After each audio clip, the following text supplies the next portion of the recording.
syempre marami din silang shells at pusit.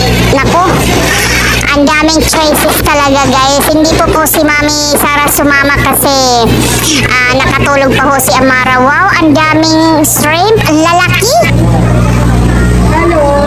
Yan yung masarap talaga sir imukbang, kaya bilhin nyo na.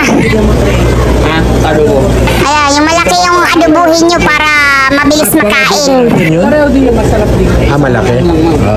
Ayan yung mga lobsters guys, naka-aquarium no. Buti hindi sila namatay no. Dagat kaya din yung nilagay nilang tubig.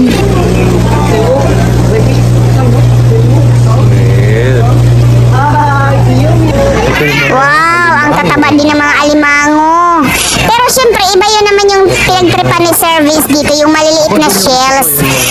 Kasi talagang malakas yata yun sa calcium.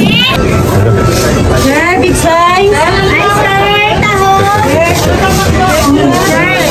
Dami, no? Grabe. Ang may pira lang talaga yung makakabili niyan sa dami niyan. Siyempre, yung iba, tipid-tipid na pag walang pera. Ayan, yung pinagtripan ni Sir Vince. Mukhang masarap naman yan eh. Parang kapatid yan ng tahong. Kapatid ba yan ng tahong, sir? Yung tinuturo mo? Mukhang masarap yan, sir. Subukan mo rin, siyempre. Lagi na lang tahong oyster. Yung kakaiba namang mga shells. 180 na lang, sir.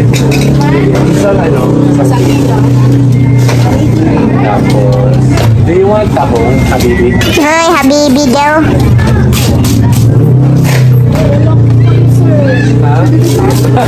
Oh, see? Itong babaeng to, itong mama na to, kilalang kilala si Sir Vince dahil siyempre, social media, nasa TikTok sila lagi. Ayan. Ay, naku talaga yung mga lalads natin. Nai-spread niya talaga yung kasikatan nila. Ganun talaga pag sikat eh. Ang dami talaga nakakilala, diba? Tingnan mo yung babae, bumili lang si Sir Vince.